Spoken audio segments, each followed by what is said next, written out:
Hello, everyone. Welcome to Fox 10 Talks on this Monday. It is a jam-packed Monday. I am Ellen McNamara, joined by...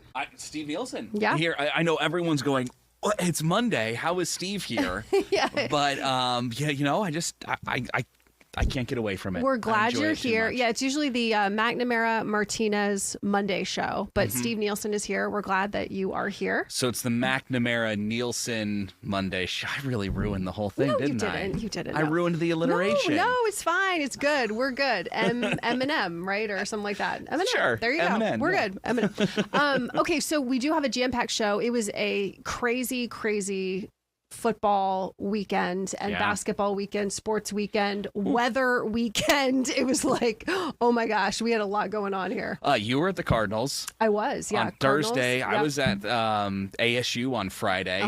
Yep. Wow.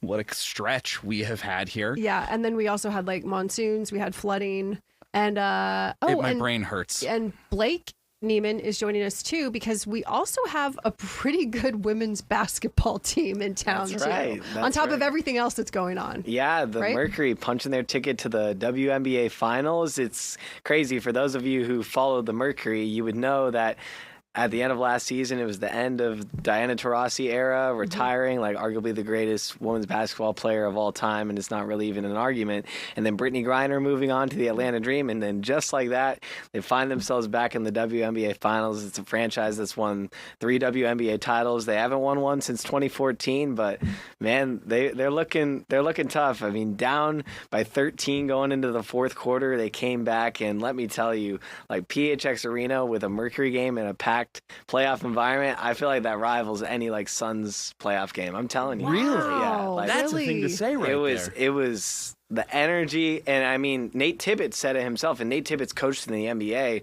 for a long time. He's the Mercury's head coach, and he said, yeah, that environment, it rivals any NBA playoff. Well, and that, like, done, you talked a everyone. little bit about the rebuild, and that was the thing. I mean, like, they got rid of the coach. I mean, you lost really key players. Yeah. They had some pretty big trades. Sure. It all happened within a couple of months, and then all of a sudden they're back in the WNBA Finals. That's unbelievable. And I mean, Alyssa Thomas, depending on who you talk to, should have won MVP. She had like 8 triple doubles. There's when you look at the WNBA all-time triple doubles, she has 19. I think the next closest person has 6, and that's in their entire career. Wow. So she's like the Russell Westbrook of like back in his heyday in OKC with the Mercury now. Wow. Oh, that's incredible. And it feels like this is a roster that can stick around for a while, too. Yeah, they're young. I mean, Alyssa Thomas is and DeWanna Bonner, if for those of you who remember, like she was on that 2014 title team, and now she's back with the Mercury. So they have some veteran players, but like Satu Sabli is like in her prime. Alyssa Thomas still has some good years left, so it can be something that could potentially be a dynasty. And I'm really intrigued to who they're going to play. It's the Las Vegas Aces, who have the MVP, Asia Wilson, but it's the Indiana Fever, and they're not going to have Caitlin Clark regardless. They've already said she's done for the season. So, well, and honestly, when they played the Fever the last time, they whooped up on them. Yeah. Like, I mean, they did. Let's be honest. Yes. You know, when they came to town. And that's going to be Caitlin Clark wasn't playing. So it's going to be personal for DeWanna Bonner too, because the fans from the Fever were like chewing her out and telling her to get out, and there's like some locker room issues there, so that could be feisty for sure. I'm excited about this. Yeah, this is fun. It's fun. I mean, comparing the crowds, just way to go, Arizona fans, on just showing up recently. Devin Booker was there. Yeah. Ryan Dunn was there. Dylan Brooks was there. Tons of Suns players showed up. So all of them showing up to that, and then you got ASU's doing sellouts every single game so far this 3 season. in a row. The D-backs, even though it was a horrible roller coaster of a the year, end, the fans were there. I know. Yeah. They were. We're showing up, Blake. Yeah, 40,000 fans for the D-backs during that Dodgers series. And man, did they have some special games in that Dodgers series. They could have just pulled out that last one. And man, it was right till the bitter end. I mean, but just to think about the D-backs for a second, this is a team that sold key pieces to their World Series team at the deadline. Got rid of, Merrill Kelly, who was like an Arizona staple. Yeah. Arizona native goes to ASU, and like that had to been gut-wrenching to get rid of him. You get rid of Gina Suarez, who was like your home run leader at the time.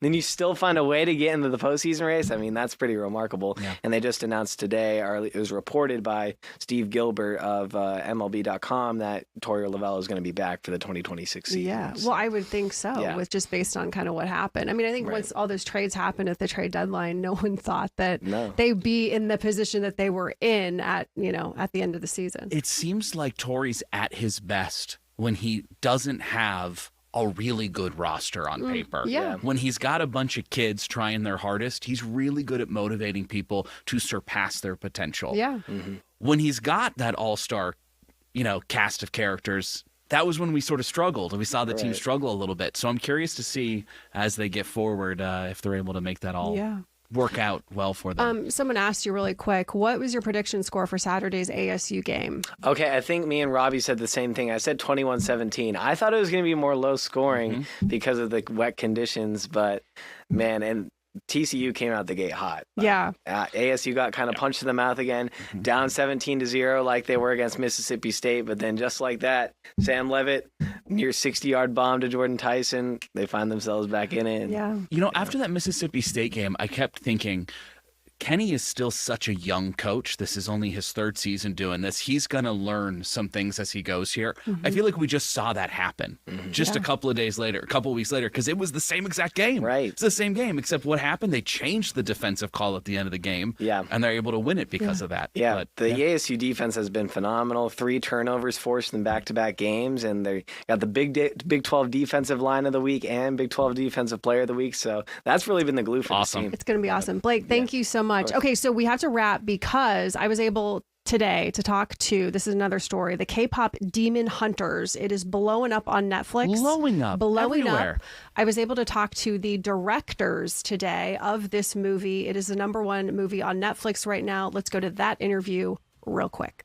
Great. Maggie and Chris, thank you guys so much for joining me today. I'm going to start with you, Maggie. Obviously, you wrote this, you created this, you directed this fantastic movie. Tell me just about where the idea came from.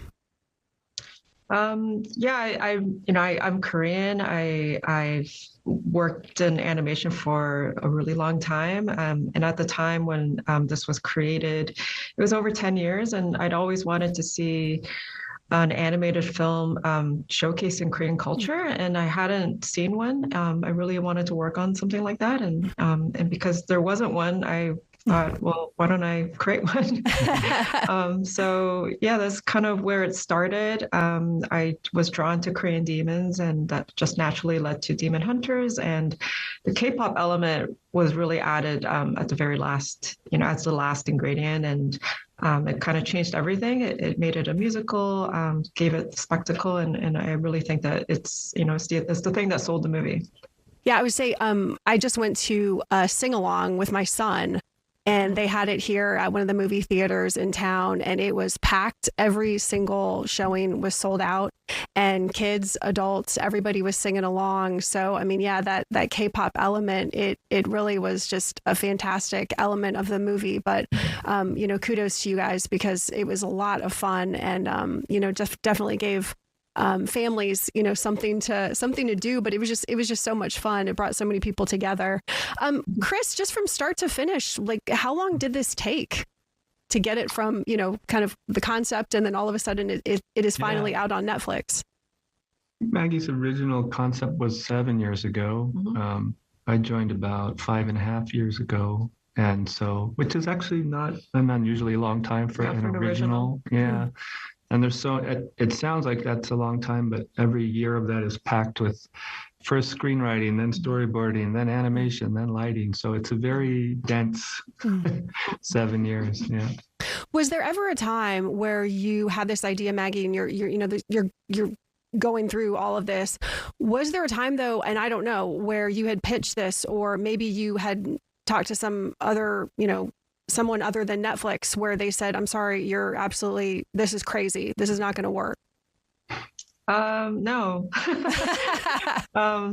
Luckily, being a first-time director and first time really pitching a movie, I shared it with a producer who was at Sony, and it's a friend of both Chris and I, and he and Sony we're looking for a project that was more internationally focused, and so he asked me if I had any ideas, and I said yes, even though I didn't have anything, So that night, my partner and I were, we thought about some ideas like we do, and came up with this and pitched it to him the next day. And Wow. He loved it and wanted to do that. But it sounds very simple, but it was after building a relationship with him for 12, 13 years, and he was already seeing me as a director and wanting to work with me and finding a project. And so it was kind of easy, but took a long time to get there. Yeah.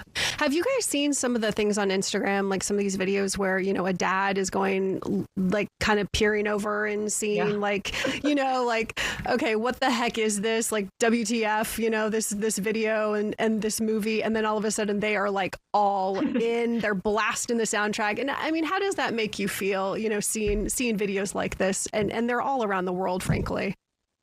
Yeah. It's great. Yeah, it's really great. Yeah. And so much what the movie is about is sort of the power of music as something that connects us and, transcends a lot of our pre-existing boundaries we think exist between ages and countries. And so to see it in action, especially when you conceive the movie and work on it to try and tell that story, is pretty awesome. Yeah.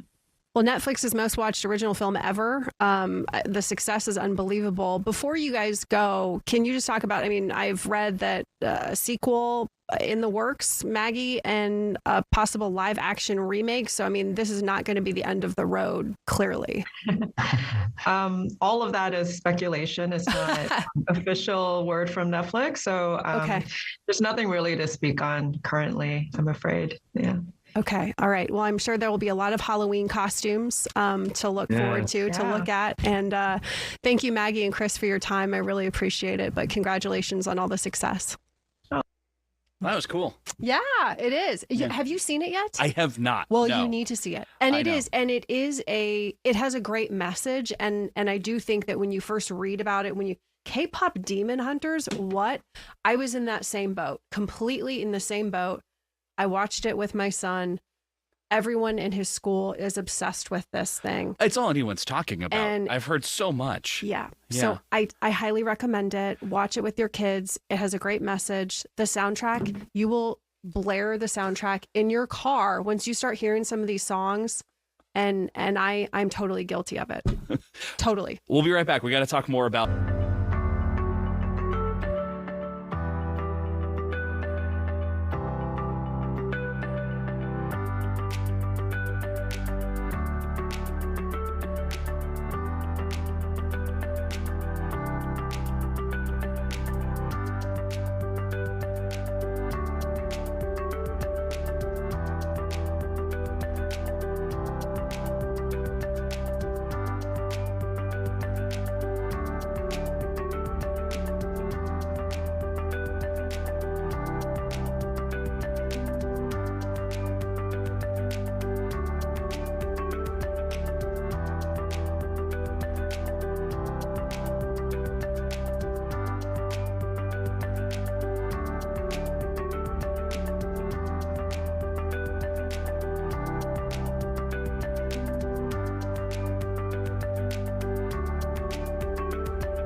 Welcome back, everybody, to Fox 10 Talks.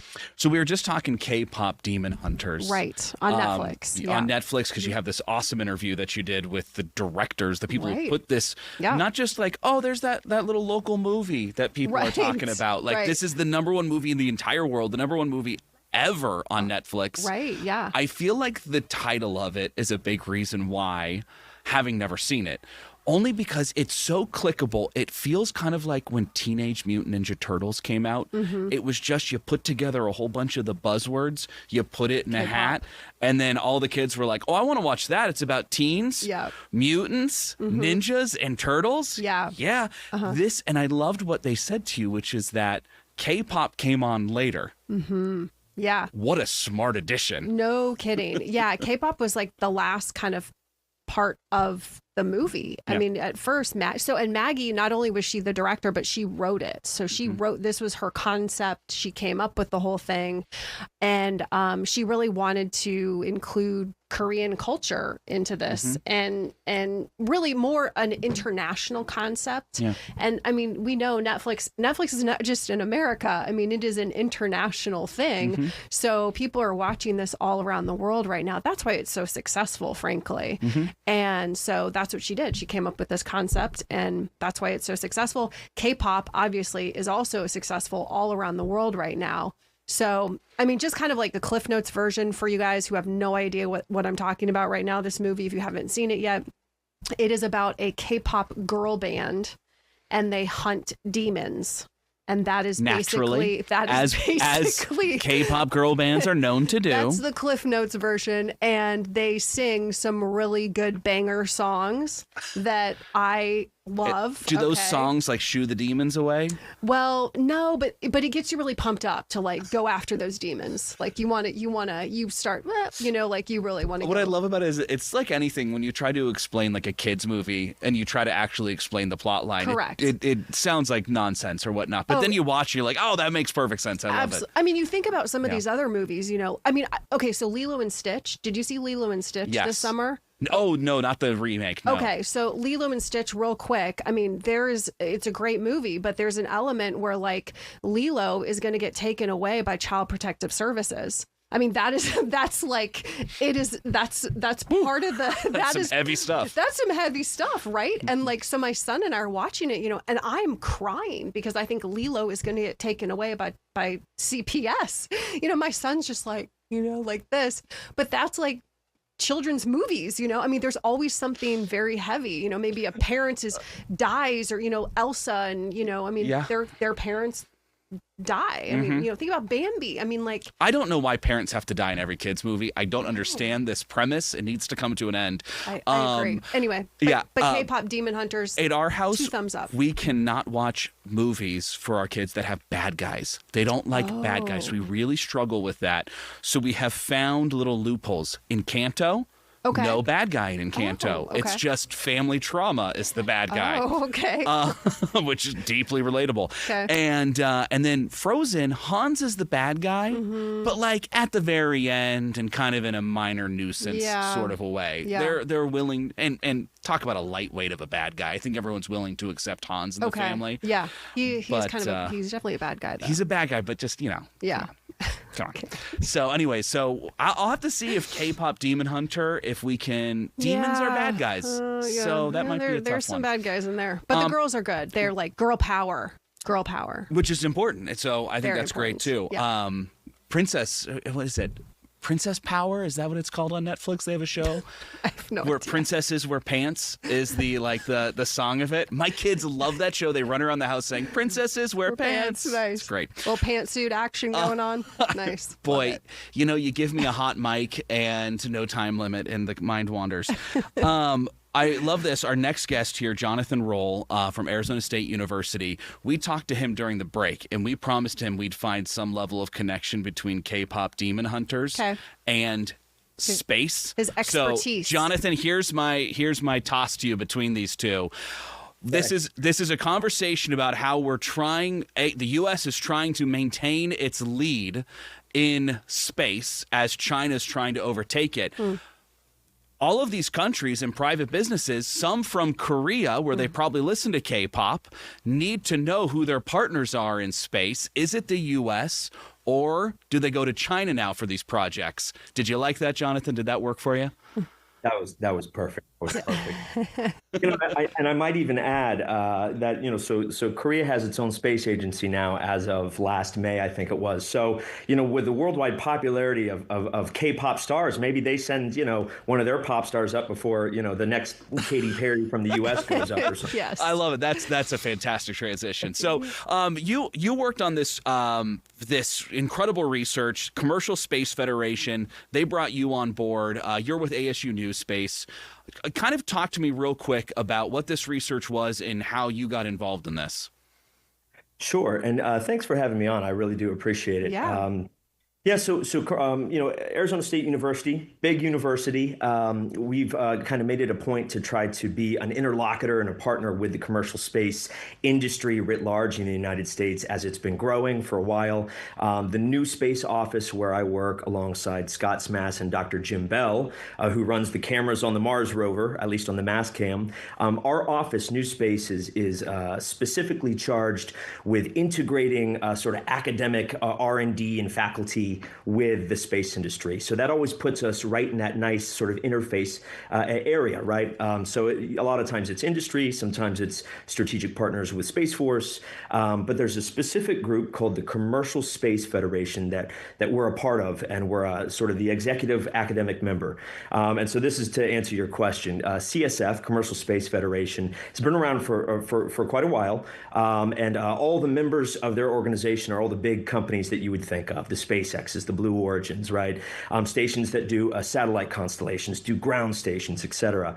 But the president, Dave Kavosa, wanted to do a report on China, seeing that there's all these stories constantly coming out now about China and their space enterprise, and going, we need to drill down because we couldn't find a snapshot anywhere that sort of encapsulated everything.